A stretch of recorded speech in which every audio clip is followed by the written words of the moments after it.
Alex stared at the blueprints spread across his desk, the soft glow of his desk lamp casting shadows across the intricate designs of what would soon become the Henderson Cultural Center. As lead architect at Morrison & Associates, he had poured his heart into this project for months. His eyes flickered to the digital clock on his desk. 11:42 p.m. He should have been home hours ago. He reached for his phone, tapping out a quick message to Sarah.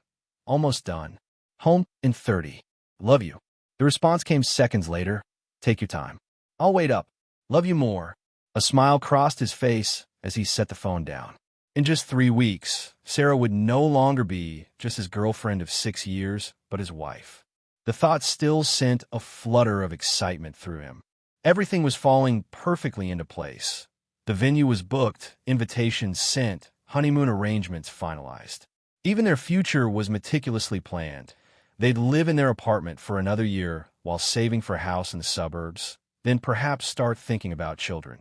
Sarah was everything he had ever wanted, brilliant, compassionate, with a laugh that could brighten even his most stressful days. They had met during their final year of college, bonding over a shared love of obscure indie films and Thai food. 6 years later, that bond had only grown stronger. While some might call their relationship predictable, Alex preferred the term stable. In a world of chaos, their love was his constant. He turned his attention back to the blueprints, making one final adjustment to the eastern wing of the Cultural Center. Just as he was about to pack up, the lights flickered. Once, twice, then steadied. He frowned, glancing up at the ceiling fixtures. The building was new. Electrical issues shouldn't be happening. His computer screen went dark, followed by his tablet. Before he could reach for his phone to use as a flashlight, a brilliant blue-white light flooded the room, so intense he had to shield his eyes. It didn't come from any of the office lights, but from outside the window, except his office was on the 23rd floor, and nothing should be producing light at that height. Then silence. A profound, unnatural silence that made the hairs on the back of his neck stand up. No distant traffic sounds. No hum of the building's HVAC system. No faint music from the security guard's radio down the hall. Just absolute, complete silence. What the hell? Alex muttered, his voice sounding strangely muffled in the stillness. The light intensified for a moment, then vanished completely, plunging the room into darkness.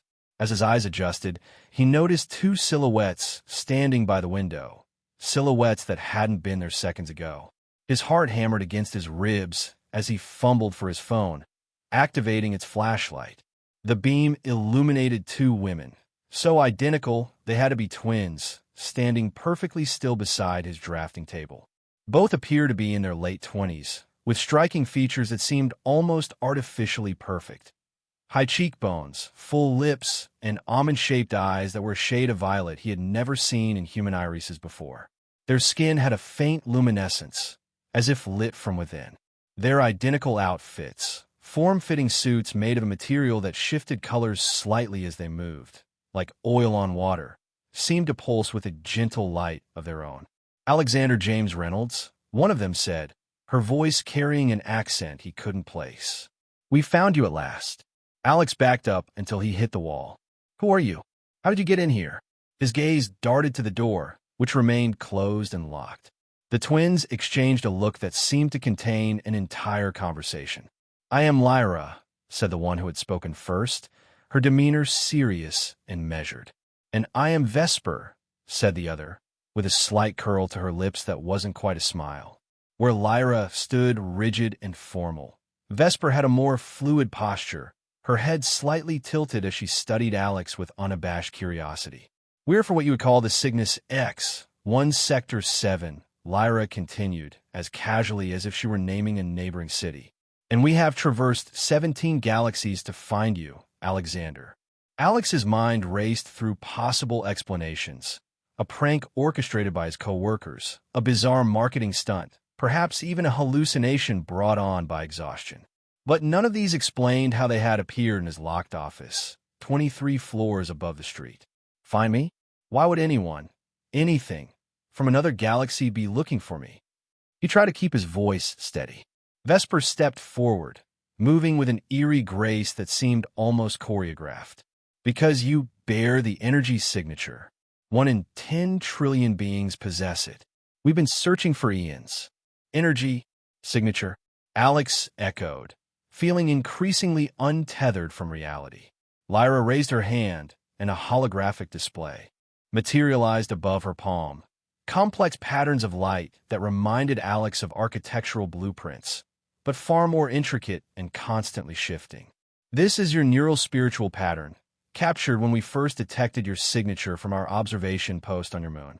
The pattern pulsed in rhythm with Alex's heartbeat. In this, another pattern appeared, intertwining with the first, is the genetic energetic structure of our lineage. The patterns merged, forming a complex, harmonious whole that was somehow beautiful in its mathematical perfection. A perfect convergence, Vesper whispered, her violet eyes locked on Alex's. Do you understand what this means? I really don't, Alex said, his voice hoarse. Lyra dispelled the hologram with a flick of her wrist. It means you are the convergent one our people have sought across countless star systems. Our laws and traditions, dating back 50,000 of your years, dictate that when such a compatibility is found, the ceremony of convergence must be performed. And by remarkable cosmic alignment, Vesper added, her voice taking on a silkier quality, this ceremony must occur during the approaching triple eclipse of the Cygnus system, which coincides precisely with what you call, she paused, her lips forming the strange English words carefully, your wedding night. Alex stared at them, waiting for the punchline, for some indication that this elaborate scenario wasn't really happening. None came. The ceremony requires an intimate connection, Lyra explained clinically. A merging of energies facilitated through physical and mental union with a bearer of our genetic line. Vesper's lips curved into something closer to a smile now, or more specifically, with one of us. Her gaze slid to her sister, then back to Alex. Or both. The implication hit Alex like a physical blow. You're saying you want to sleep with me? On my wedding night? Sleep is a reductive term for the profound, energetic exchange that would occur, Lyra corrected. But essentially, yes, Vesper confirmed. We both want your wedding night. Alex laughed, the sound verging on hysterical. This is insane. I'm getting married to Sarah, the woman I love. I'm not going to cheat on her with aliens. Love, Lyra repeated the word as if examining an unfamiliar specimen. Your temporary biochemical attachment to this Sarah entity is understandable, but ultimately irrelevant to the cosmic significance of the convergence. Irrelevant. Alex's shock was giving way to indignation. We've built a life together. We have dreams, plans. She's not a Sarah entity. She's the woman I'm going to spend my life with. Vesper circled the room, trailing her fingers along the edge of his drafting table. Your species places such immense value on exclusive pair bonding. It's one of your more limiting cultural constructs. In our civilization, Lyra explained, relationships are formed based on energetic compatibility and evolutionary potential, not emotional dependencies. What we offer transcends your human concept of infidelity. It's a cosmic alignment, a step toward evolutionary transcendence. Alex shook his head emphatically. I don't care what you call it. In my world, it's called cheating, and I won't do it. Not to Sarah. Perhaps we should demonstrate what's at stake, Vesper suggested to her sister. Before Alex could protest, Lyra approached and placed her palm just inches from his forehead. The air between them shimmered, and suddenly Alex's mind was flooded with images, concepts, and sensations that shouldn't have been possible to communicate so directly. Vast cities that seemed to be grown rather than built, architectural marvels that defied the laws of physics as he understood them. Knowledge flowing like water through neural networks that connected millions of minds. Art that existed in dimensions he couldn't fully perceive, but somehow understood on a profound level. And beneath it all, a sense of connection to the universe itself, as if every atom in his body was singing in harmony with the cosmos.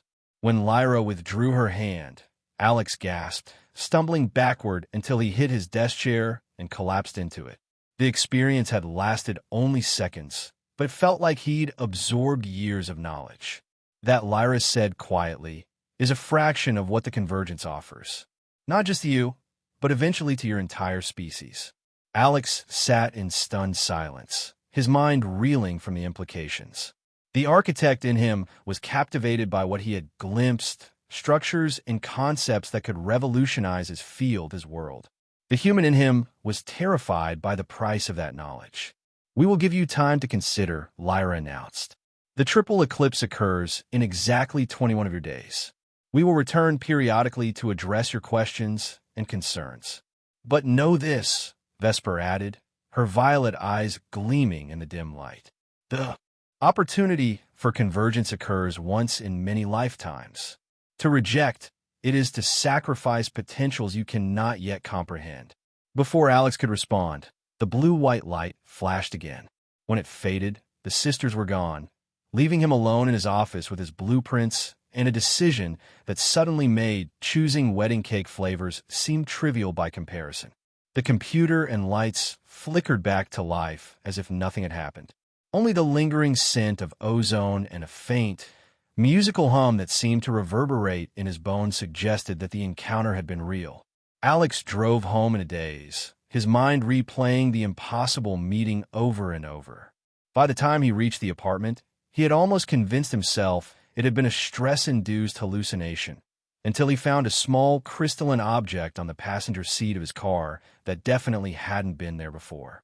When he touched it, it pulsed with the same blue-white light he had seen in his office, then dissolved into particles that sank into his skin, leaving a faint, shimmering pattern that faded after a few seconds. Sarah was waiting up as promised, curled on the couch with a novel and a glass of wine. Her face lit up when he walked in, her smile chasing away some of the coldness that had settled in his chest. "There you are." I was starting to worry. She set her book aside and rose to embrace him. "You look exhausted. Rough night with the Henderson project." Alex hesitated, then nodded. The truth was impossible to voice. "Yeah, just technical issues. Nothing I couldn't handle." As he held her, breathing in the familiar scent of her shampoo, he wondered how he could even contemplate the choice presented to him. This was Sarah, his rock, his partner, the woman who had stood by him through every success and failure. The idea of betraying her was unthinkable, and yet, the images Lyra had shown him lingered, calling to something deep within him that he hadn't known existed until tonight. "Let's go to bed," Sarah murmured against his chest. "Everything looks better after sleep." Alex nodded, but as he followed her to their bedroom, he wondered if anything would ever look the same again. The next few days passed in a fog of distraction. Alex went through the motions of his normal life, finalizing wedding details with Sarah, attending meetings at work, having dinner with friends, but his mind continually drifted to the encounter with the alien sisters. He tried to convince himself it had been a hallucination, a dream, anything but real. Yet he couldn't explain the small, inexplicable occurrences that had begun to pepper his days. The way his computer would sometimes display strange, complex equations for a split second before returning to normal. The flickers of blue-white light he occasionally caught in his peripheral vision. The moments when he would suddenly understand complex mathematical or physical concepts that had previously eluded him. 4 days after their first appearance, Alex was alone in the apartment, reviewing seating arrangements for the reception when the air in front of him shimmered. Vesper appeared, sitting cross-legged on the coffee table as if she'd been there all along. "Your dwelling is charmingly primitive," she observed, glancing around the apartment. Alex jumped to his feet, knocking over his mug of coffee. "You can't be here. Sarah might come home." "She won't," Vesper said confidently. "She's currently stuck in what you call traffic due to a minor accident 3 kilometers south of her workplace. She'll be delayed by approximately 47 minutes. The casualness with which Vesper revealed her knowledge of Sarah's whereabouts chilled Alex. "You're watching her? We're monitoring various aspects of your life to better understand your context," Vesper corrected, rising from the table with that same uncanny grace. "Your attachment to this female intrigues us." "It's called love," Alex said firmly, "and it's not up for scientific observation." Vesper circled the living room, examining their photos and mementos with curious detachment. Love. Your species has constructed such elaborate mythologies around a biochemical process designed to ensure genetic propagation. It's more than that, Alex insisted, following her movements warily. Is it? Vesper turned to face him, her violet eyes seeming to see through him. Or is that simply what you need to believe to give meaning to your temporal existence? Before Alex could answer, she gestured toward the window. The view of the city skyline rippled and was replaced by a panorama of an alien landscape. Crystalline spires rising from a violet sea, beneath a sky where 3 moons hung in formation. This is Lyra's and my home, Vesper said softly. One of many worlds you could experience, understand, help shape. The convergence would grant you perception beyond your current dimensional limitations. Alex found himself drawn to the window, captivated by the impossible vista. It's beautiful. It is merely a beginning. Vesper moved to stand beside him, close enough that he could feel a strange energy emanating from her, like static electricity, but warm, almost intoxicating. Your mind has capabilities untapped by your species' evolution. We can unlock them. When she touched his arm, images flooded his consciousness again. But unlike Lyra's technical and architectural visions, these were sensations, experiences, the feeling of soaring through deep space without a vessel, the taste of stars being born, the sound of planets in harmonious orbit, and beneath it all, a pleasure so intense it bordered on pain, a connection so profound it made human intimacy seem like a shadow of true union. Alex staggered back, breaking the contact. His heart raced, and he felt disoriented, as if he'd been somehow changed by the brief connection. That, Vesper said, her voice lower, more intimate, is a glimpse of what awaits in the convergence. Not just knowledge, but experience beyond the confines of your species' limitations. She moved closer again. Both Lyra and I will guide you through it, each in our way.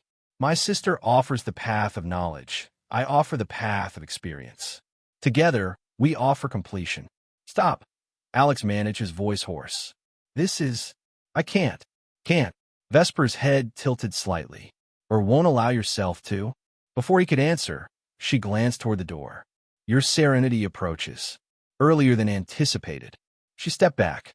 Consider what I've shown you, Alexander. Consider what boundaries truly matter when the universe itself is offering to embrace you. With that, she vanished, leaving only a faint shimmer in the air. Seconds later, Alex heard Sarah's key in the lock. He rushed to the bathroom, splashing cold water on his face, trying to compose himself before Sarah could see his agitation. When he emerged, she was setting down grocery bags in the kitchen. You wouldn't believe the traffic, she called out. Some idiot tried to change lanes without looking, and she stopped when she saw his face. Are you okay? You look like you've seen a ghost.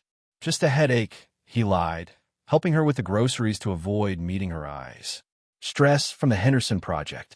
Sarah frowned, placing a cool hand against his forehead. You've been so distracted lately. Is everything all right? The concern in her eyes made guilt twist in his stomach. Everything's fine, he assured her. Just wedding jitters, I guess. Having second thoughts? She asked, trying to keep her tone light, but Alex could hear the undercurrent of real worry. No. God, no, he said quickly, taking her hands in his.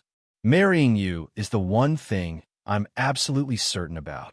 The words felt true as he said them, and he clung to that certainty. Yet as Sarah smiled and leaned in to kiss him, he couldn't help but wonder if anything in his life would ever be certain again. The pattern continued over the next week.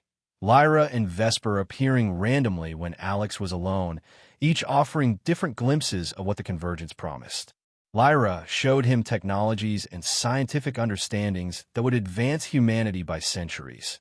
Vesper revealed experiences and perceptions that transcended physical limitations.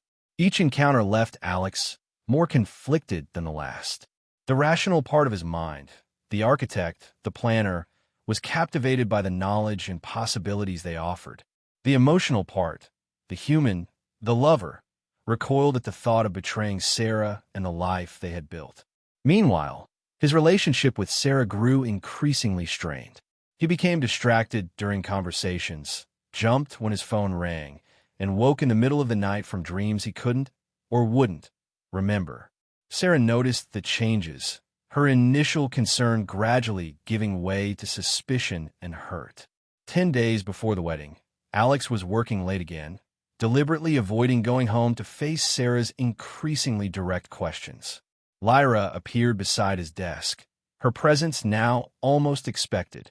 "Your avoidance behaviors are counterproductive," she stated without preamble. "They increase the Sarah entity's distress without resolving your internal conflict." Alex sighed, setting down his pencil.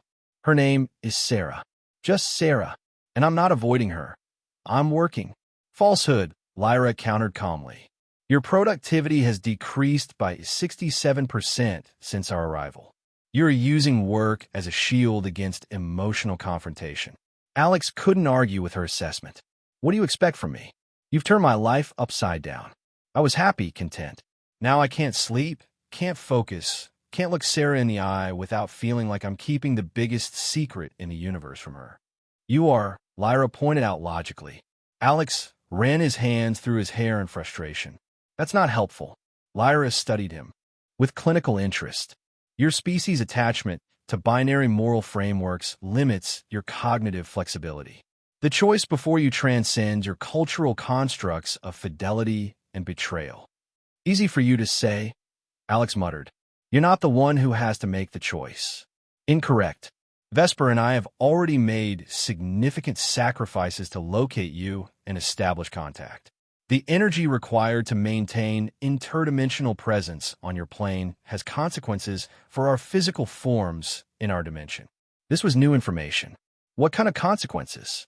Lyra hesitated, then said, "Cellular degradation. Minor but cumulative. The convergence would stabilize the energy exchange and heal this damage, among its many other effects." Alex frowned. "Are you saying you'll be harmed if I refuse?" "Not irreparably, but the opportunity cost is significant. More importantly, the cosmic balance that the convergence would establish has implications beyond our individual well-being." She produced another holographic display, this one showing complex energy patterns flowing through what appeared to be a map of nearby galaxies. "Your signature, combined with our genetic lineage, creates a resonance pattern that could stabilize certain weak points in the fabric of space-time." Alex stared at the display, mesmerized despite himself by its mathematical beauty. "So now the fate of the universe hinges on whether I cheat on my fiancée?" Lyra dispelled the hologram. "Your reductive terminology is impeding your comprehension. This is not about your human sexual morality. It is about energy, evolution, and cosmic harmony." Alex stood and paced the small office. "But that's just it. To you, it's cosmic harmony.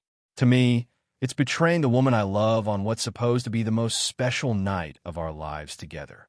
"Perhaps the most effective resolution would be transparency," Lyra suggested.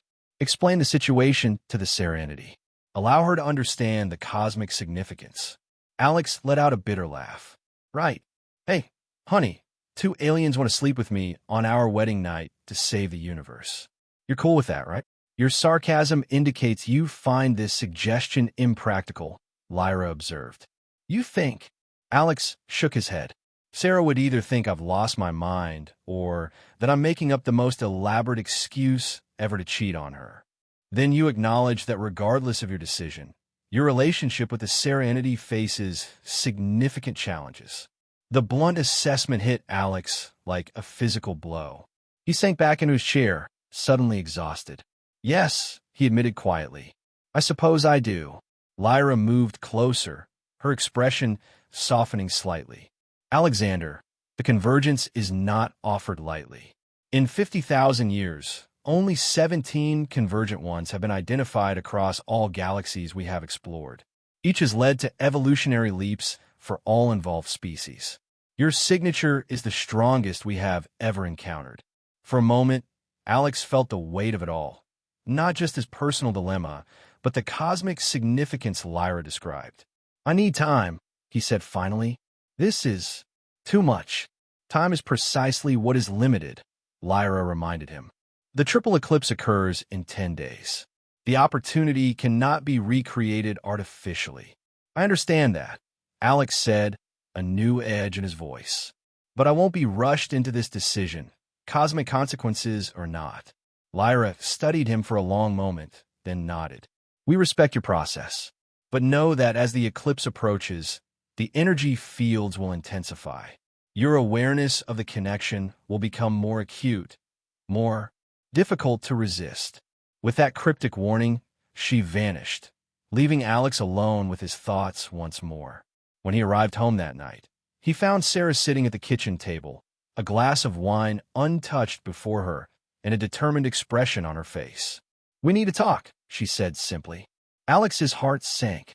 He had been dreading this confrontation, but knew it was inevitable. He sat across from her, trying to meet her gaze steadily. "What's happening with you, Alex?" Sarah asked, her voice a mixture of concern and frustration. "And don't tell me it's just work stress or wedding jitters. Something's changed. You've changed." Alex opened and closed his mouth several times, words failing him. How could he possibly explain? Sarah leaned forward, her eyes searching his. "Are you having an affair?" "No." The denial came quickly, automatically. Yet even as he said it, Alex wondered if it was entirely true. He hadn't physically been with Lyra or Vesper, but the mental and emotional connections they had established. Were those not a form of intimacy? Then what? Sarah pressed. "Because something is going on, and it's tearing us apart right before our wedding. If you're having doubts—" "I'm not having doubts about us," Alex interrupted, reaching for her hands across the table. "Sarah, you're the best thing that's ever happened to me. I love you more than anything." "But," Sarah prompted, hearing the unspoken qualifier. Alex took a deep breath. He couldn't tell her everything, but perhaps a partial truth would ease some of the tension between them. "I've been experiencing something strange, something I don't fully understand." He hesitated, choosing his words carefully. "It's like I've become aware of possibilities I never knew existed. Ideas, concepts, ways of seeing the world that are completely new to me." Sarah frowned, clearly confused. "What are you talking about? Like a philosophical crisis?" "Sort of." Alex seized on the explanation. "It's like suddenly realizing the world is bigger, more complex than I ever imagined. And I'm trying to make sense of where I fit into it all. And this revelation couldn't wait until after the wedding?" Sarah asked, a hint of sarcasm creeping into her voice. Alex sighed. "I know the timing is terrible. I know I've been distant. I'm trying to work through it, I promise." Sarah was silent for a long moment, studying his face. "Is there someone else involved in this revelation?"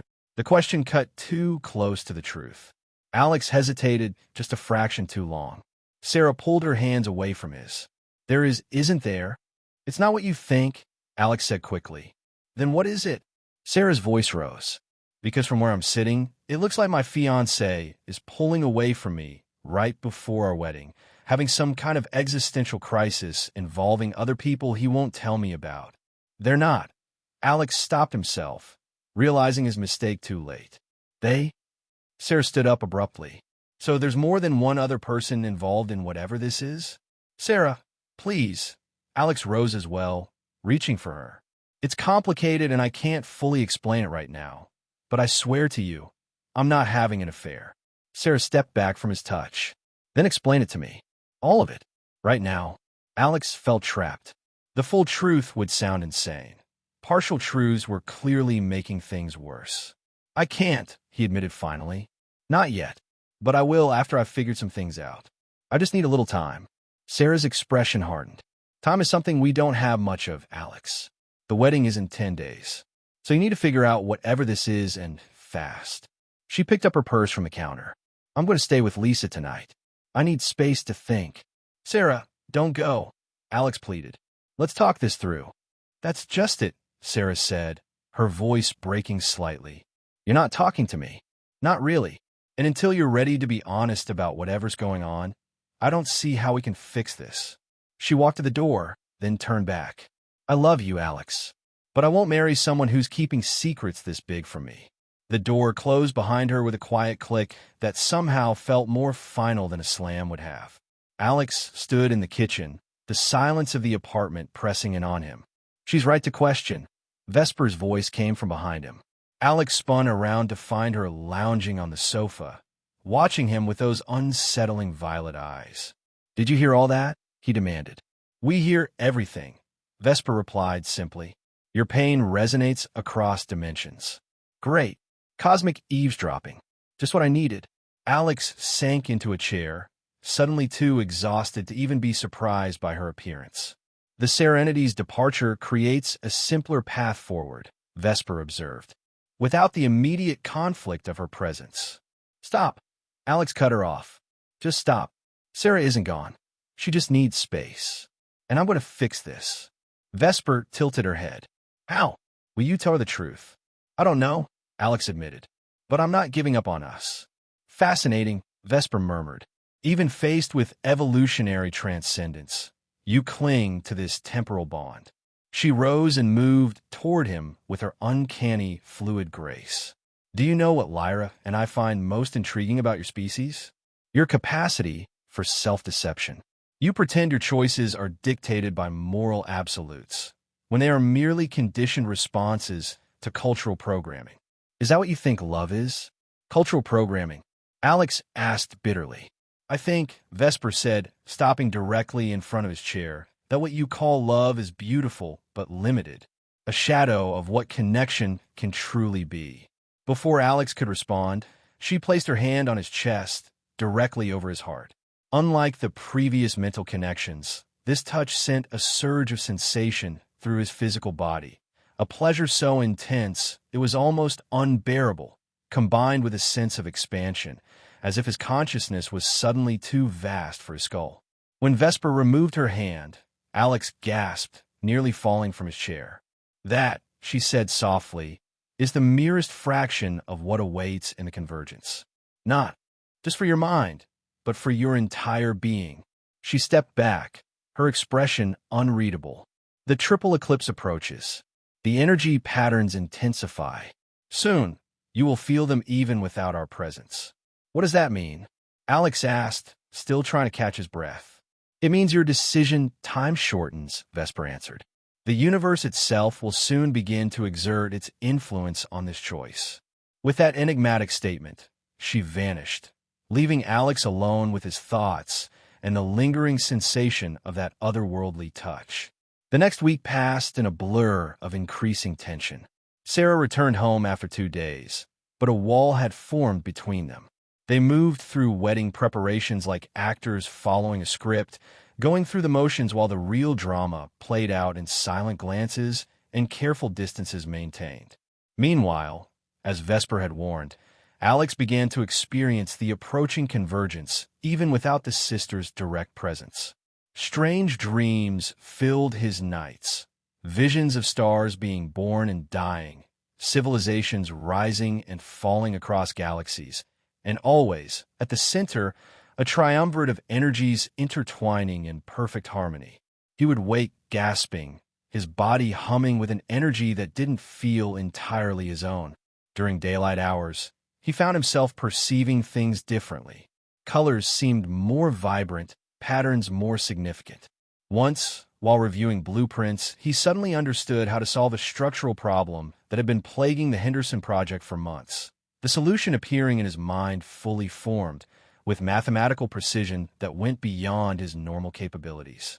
3 days before the wedding, Lyra and Vesper appeared together in his office after hours. Their usual subtle luminescence had intensified.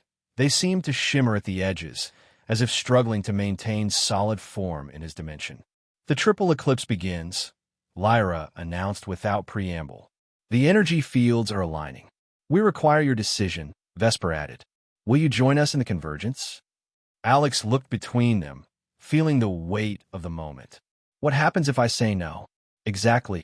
The sisters exchanged a glance. "For us," Lyra explained, "a return to our dimension with significant energy depletion.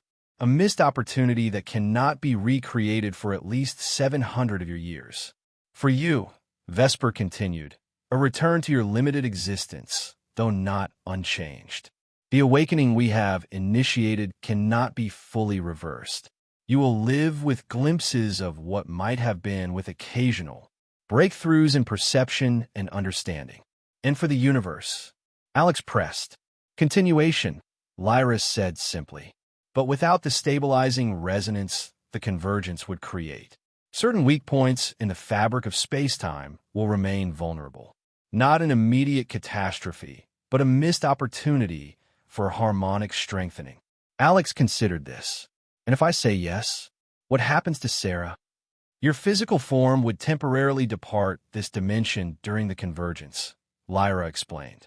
From the human perspective, you would appear to vanish for approximately 6 hours before returning. So I disappear on my wedding night, Alex clarified, leaving my new wife alone in our honeymoon suite. Yes, Vesper confirmed. There is no scenario in which your current relationship structure remains undisturbed. The question is whether the evolution offered justifies the disruption. Alex closed his eyes, the full weight of the decision pressing down on him. I need to see Sarah, he said finally. Before I decide anything, I need to see her. The sisters nodded in unison. The window for decision closes at midnight on your wedding night, Lyra reminded him. When the 3 moons of our system align perfectly with the gravitational anomaly of Sector 7. Which means nothing to me, Alex said with a hint of frustration. It means, Vesper translated, that after your wedding celebration, during what would be your wedding night, we will appear one final time. Your answer then will be final. With that, they vanished, the air where they had stood shimmering briefly before settling back to normal. Alex left the office immediately, driving to the apartment with a new sense of urgency. He needed to see Sarah, to be with her, to remember exactly what he would be risking if he chose the convergence. When he arrived home, he found Sarah packing an overnight bag. My mother called, she explained without looking up. Last-minute stuff for the rehearsal dinner tomorrow. I thought I'd stay with her tonight. Sarah, wait, Alex said, crossing the room to take her hands. Please, I need to talk to you. Sarah hesitated, then set down her bag. Okay, talk. Alex led her to the couch, his heart pounding. For a moment, he considered telling her everything about Lyra and Vesper, the convergence, the choice he faced. But looking into her confused, hurt eyes, he knew she would think he'd lost his mind. I've been going through something intense, he began. A kind of awakening, I guess you could call it.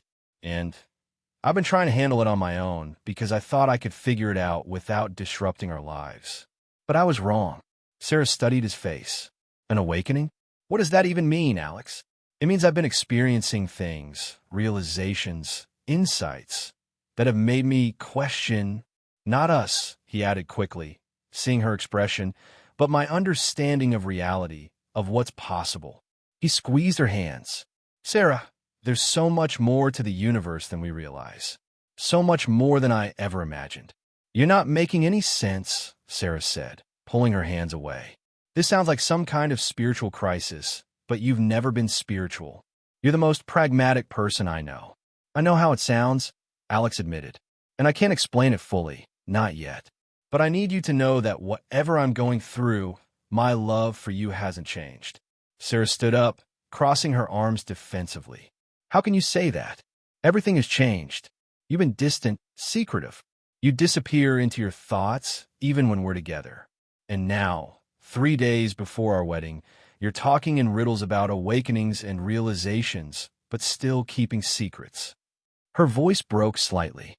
That's not love, Alex. Love is sharing everything, especially the hard stuff. Her words hit him like a physical blow. She was right. Whatever cosmic significance the convergence might hold, his behavior had damaged the trust between them. You're right, he said quietly. I haven't been fair to you, and I'm sorry. Sarah wiped away a tear that had escaped. I don't need apologies. I need honesty. Complete honesty. Alex took a deep breath. What if I told you that I've been contacted by beings not from this world? That they've shown me things, taught me things that have expanded my understanding of reality? Sarah stared at him, her expression shifting from hurt to concern. I'd think you were having some kind of breakdown. That's what I thought at first, too, Alex said, trying to keep his voice steady. That I was hallucinating from stress or exhaustion. But it kept happening. And the things they've shown me, they're real, Sarah. I can't explain how I know, but I know. Sarah sat back down, her face pale. Alex, you're scaring me. This sounds like delusions, like psychosis. Maybe we should get you some help. I'm not psychotic, Alex insisted. I'm experiencing something extraordinary. Something that could change everything. Not just for me, but potentially for humanity. And these beings, Sarah said carefully, what do they want from you? Alex hesitated. This was the crux of it all. They want me to participate in a ceremony. They call it convergence. It would happen during our wedding night. Sarah's eyebrows shot up. During our wedding night? What kind of ceremony? It's complicated, Alex said, knowing how inadequate the explanation was. It involves an exchange of energy, a merging of consciousness. They say it could lead to evolutionary advancements, to stabilizing weak points in the fabric of space-time. Sarah was silent for a long moment, studying his face as if seeing him for the first time. Finally, she asked, "And will you do it? Will you participate in this convergence?" The directness of her question caught Alex off guard. "I don't know," he admitted. "That's what I've been struggling with. The potential benefits are enormous, but the cost. The cost being our wedding night," Sarah finished for him. "The beginning of our life together." "Yes," Alex said simply. Sarah stood again, crossing to the window. For several minutes, she gazed out at the city skyline, her back to him. When she finally turned around, her expression was composed, resolved. "I think I need to stay with my mother tonight," she said quietly. "I need time to process this." Alex nodded, his heart sinking. "I understand." "Do you?" Sarah asked, a new edge to her voice. "Because I'm not sure I do. My fiancé is telling me he's been contacted by aliens who wanted to perform some cosmic ceremony on our wedding night, and he's actually considering it." She picked up her overnight bag. "Either you're experiencing a serious mental health crisis, or this is somehow real. Both possibilities terrify me, Alex." "Sarah," Alex began, reaching for her. She stepped back. "No, I need space right now. We'll talk tomorrow at the rehearsal." After she left, Alex sat alone in the apartment, the silence pressing in on him. He had tried to be honest, and it had gone as badly as he'd feared. Sarah thought he was either lying or having a psychological breakdown. Neither conclusion brought them closer to understanding. The night before the wedding arrived with a tense rehearsal dinner where Alex and Sarah maintained a facade of normalcy for their families and friends. Beneath strained smiles and polite conversation, the unresolved tension between them was palpable. They had barely spoken since Sarah had returned from her mother's, going through the wedding preparations like automatons. After the rehearsal, as guests departed, Sarah pulled Alex aside into a quiet corner of the restaurant. "I've been thinking about our conversation," she said, her voice low but steady. "About these beings you believe you've encountered." Alex felt a flicker of hope. "And I don't know what to believe," Sarah admitted. "Part of me thinks you're having some kind of breakdown. But I've known you for 6 years, Alex. You've always been rational, grounded. And the way you describe these experiences, there's a conviction there I can't simply dismiss. So where does that leave us?" Alex asked carefully. Sarah took a deep breath. "I love you. I want to marry you tomorrow. But I need to know, have you made your decision about this convergence?" Alex looked into her eyes, seeing the mixture of love, fear, and determination there. "No," he said honestly. "I haven't." Sarah nodded slowly. "Then I have a proposal. We go through with the wedding tomorrow. We celebrate with our families and friends. And tomorrow night, in our suite, if these beings appear as you say they will, I want to be there. I want to see them for myself." Alex stared at her in shock. "You want to meet them?" "If they're real, yes," Sarah said firmly. "If this is truly happening, I deserve to understand what's being asked of you, of us. Our relationship deserves that much. And if they're not real?" Alex asked quietly. Sarah's expression softened. "Then we'll face that reality together too. Get you whatever help you need." Alex felt a surge of love for this woman. Her strength, her willingness to stand by him even when facing the inexplicable. "Okay," he agreed. Together, the wedding day dawned bright and clear. Despite the underlying tension, There was something surreal about going through the motions of a traditional ceremony while carrying the knowledge of what might occur that night. Alex spoke his vows with genuine emotion, promising to love and cherish Sarah for as long as they both lived, even as he wondered what shape that life together might take. Sarah was radiant in her gown, her smile real despite the uncertainty in her eyes when they met his. As they exchanged rings and were pronounced husband and wife, Alex felt a momentary clarity.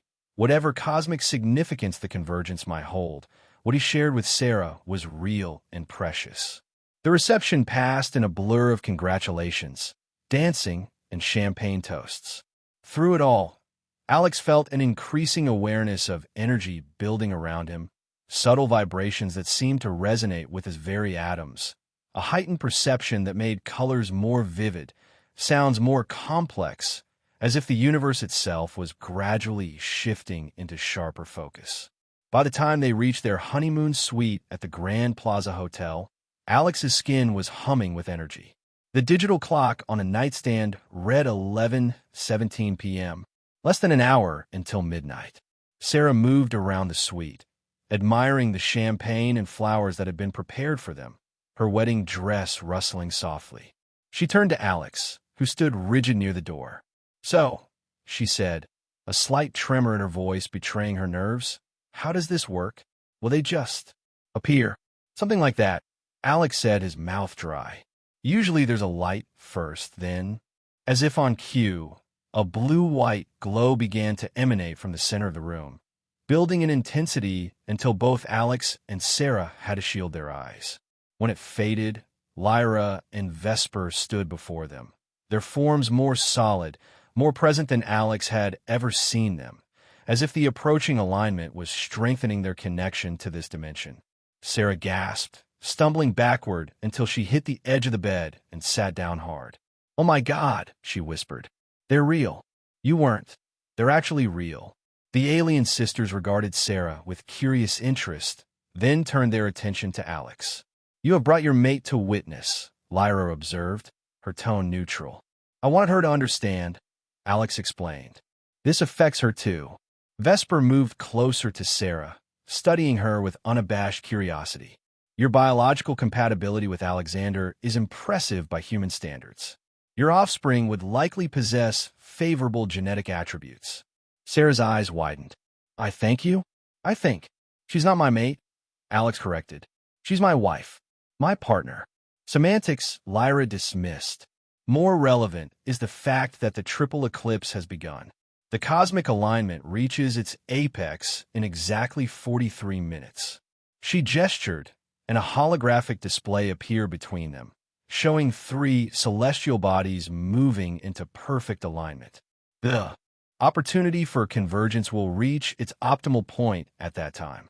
Sarah stood shakily, gathering her courage. "I want to understand exactly what this convergence involves. What you're asking of my husband."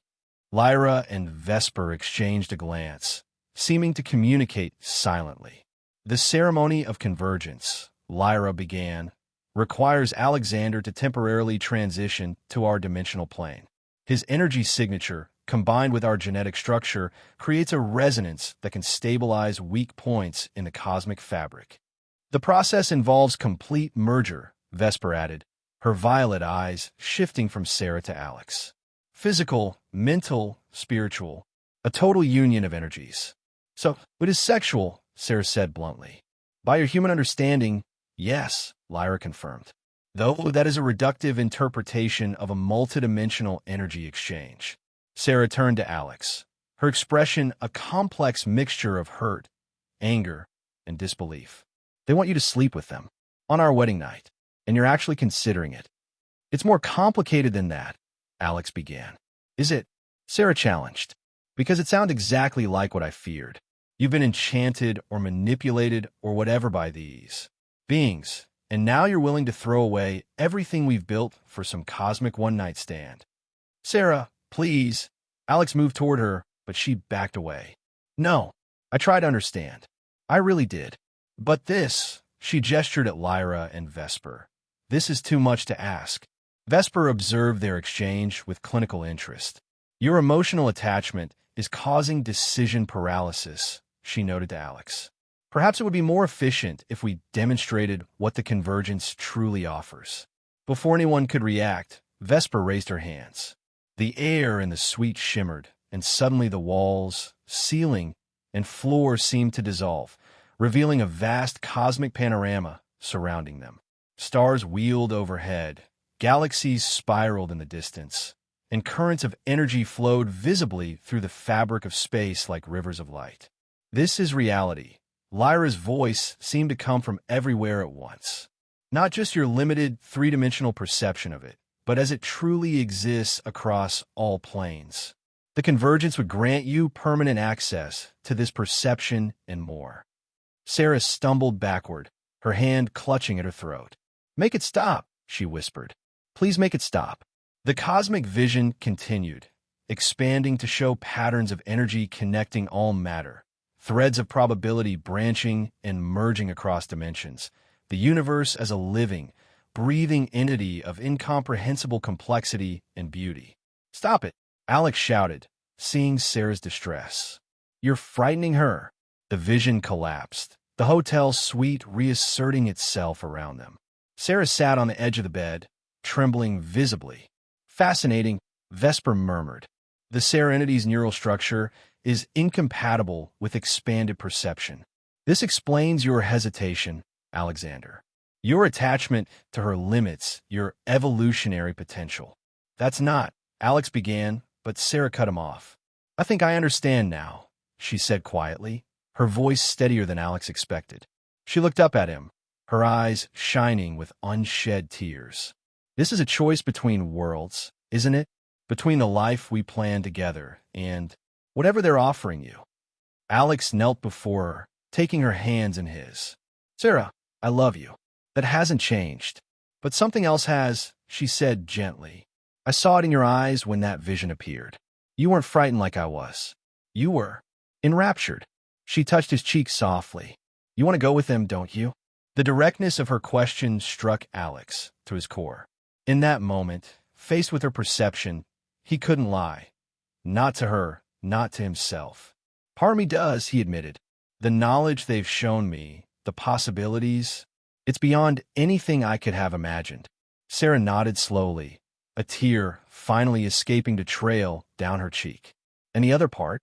"The other part loves you," Alex said simply. "Wants the life we planned.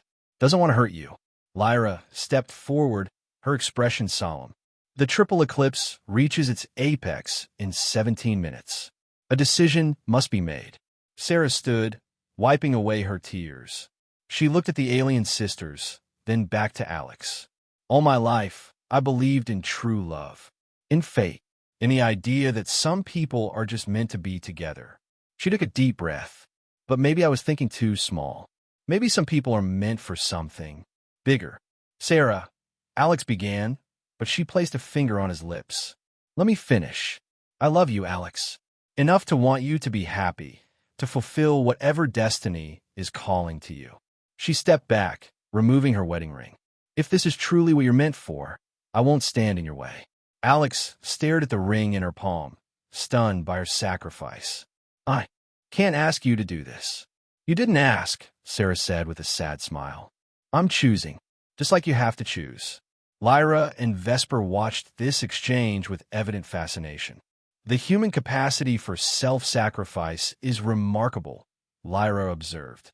"Perhaps there is evolutionary potential in emotional attachment after all."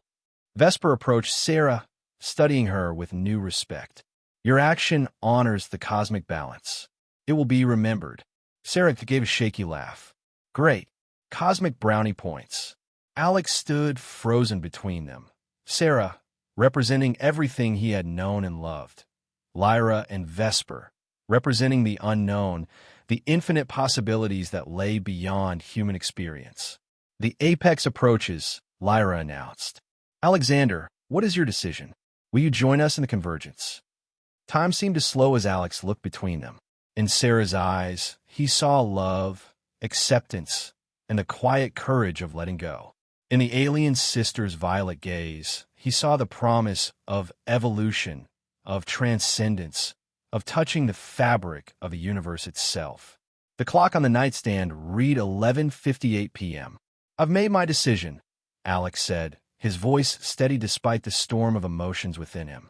The blue-white light began to intensify around Lyra and Vesper, creating a doorway of energy between dimensions.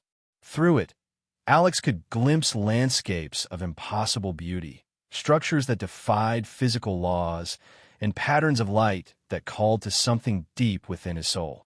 "Alexander," Vesper extended her hand, her eyes luminous with anticipation. "The path awaits." Alex took a deep breath and stepped forward, but not toward Vesper. He moved to Sarah's side, taking her hand in his. "My answer is no," he said firmly. "I choose this life, this world, this love." The light around the sisters pulsed, then steadied. "You reject the convergence?" Lyra asked, genuine surprise in her voice. "Despite all you have seen, all you could become?" "I'm not rejecting knowledge or evolution," Alex clarified. "I'm choosing a different path to both. One that includes Sarah, that builds on what we've created together." He looked at his wife, seeing the shock and hope dawning in her eyes. "What you've shown me is incredible. It's changed how I see reality, opened my mind to possibilities I never dreamed of. But forcing a choice between transcendence and love is a false dichotomy." Vesper's head tilted curiously. "Explain." "Human evolution isn't just about accessing higher dimensions or understanding cosmic energy patterns," Alex said, finding clarity in the moment of decision. "It's also about deepening our connections to each other, about finding meaning in relationships that seem simple but contain their own kind of infinity." The clock struck midnight. The blue-white light surrounding the sisters intensified to almost unbearable brightness, then began to pulse in rhythm with some distant cosmic heartbeat. "The apex is upon us," Lyra announced, a note of urgency in her voice. "The decision must be final." "It is final," Alex confirmed. "I'm grateful for what you've shown me, for the awakening you've begun. But my path lies here with Sarah." The sisters regarded them solemnly, then exchanged a look that seemed to contain volumes of unspoken communication. "Unexpected," Lyra finally said. "In 50,000 years of seeking convergent ones, none has rejected the opportunity." "Perhaps," Vesper suggested, "this is a form of evolution we had not anticipated." The light around them began to fade, the doorway between dimensions closing. "The triple eclipse passes," Lyra observed. "The optimal moment for convergence is ending." "Will there be consequences?" Alex asked. "For the universe?" "For you." Vesper smiled slightly, the most human expression he had seen from either of them. "The universe adapts, Alexander, as will we. But the awakening we have initiated in you remains," Lyra added. "You will perceive more than other humans, understand patterns they cannot. What you do with this perception is now your choice. And perhaps," Vesper said, glancing at Sarah, "it will spread in ways we cannot predict. Human connections have their own methods of transmission." The light continued to dim, the sisters' forms becoming less substantial with each passing moment. "If you ever reconsider," Lyra's voice was fading, "seek the pattern in the stars. The triple eclipse will return in 700 years. We will remember you, Alexander." Vesper's voice was barely a whisper now. "Both of you." With a final pulse of blue-white light, they vanished, leaving Alex and Sarah alone in the honeymoon suite, which seemed oddly mundane after the cosmic visions they had witnessed. For a long moment, they stood in silence, hands still clasped. "Did you really mean it?" Sarah finally asked, her voice small. "Or did you just feel sorry for me?" Alex turned to face her fully, taking both her hands in his. "I meant every word. What they offered was incredible but incomplete. True evolution, true transcendence, has to include love, not sacrifice it." He gently slipped her wedding ring back on her finger. "Besides, who says we can't have both? The knowledge they awakened in me, the patterns I can see now, we can explore them together. Maybe find our own path to understanding the universe." Sarah searched his face, finding no trace of regret or hesitation. "You really believe that?" "I do," Alex said, echoing his wedding vow with new meaning. The universe is bigger and stranger than we ever imagined, Sarah. But facing it together seems like the greatest adventure of all. Sarah smiled, her first genuine smile in days. It won't be easy. I can't see what you see, understand what you understand now. Not yet, Alex corrected her. But Vesper said something interesting, that human connections have their own methods of transmission. Maybe this awareness will spread naturally, through love, through connection. A different kind of convergence. Outside their window, the night sky seemed to pulse briefly with a blue-white light as the last echoes of the triple eclipse faded. Alex felt the energy within him settle into a new pattern, not diminished but transformed, integrated with the love he felt for the woman before him. So, Sarah said, with a hint of her old mischievous smile, what exactly does one do on their wedding night after refusing cosmic transcendence with alien twins? Alex laughed, feeling weeks of tension finally release. I have a few ideas, he said, drawing her close. After all, we have our own kind of convergence to explore. As they embraced, somewhere beyond the confines of three-dimensional space, Lyra and Vesper observed the patterns of energy shifting and adapting, creating new possibilities, new paths of evolution neither they nor the humans could have predicted alone. Perhaps, they thought in their silent communion, there was more than one way to touch the infinite after all.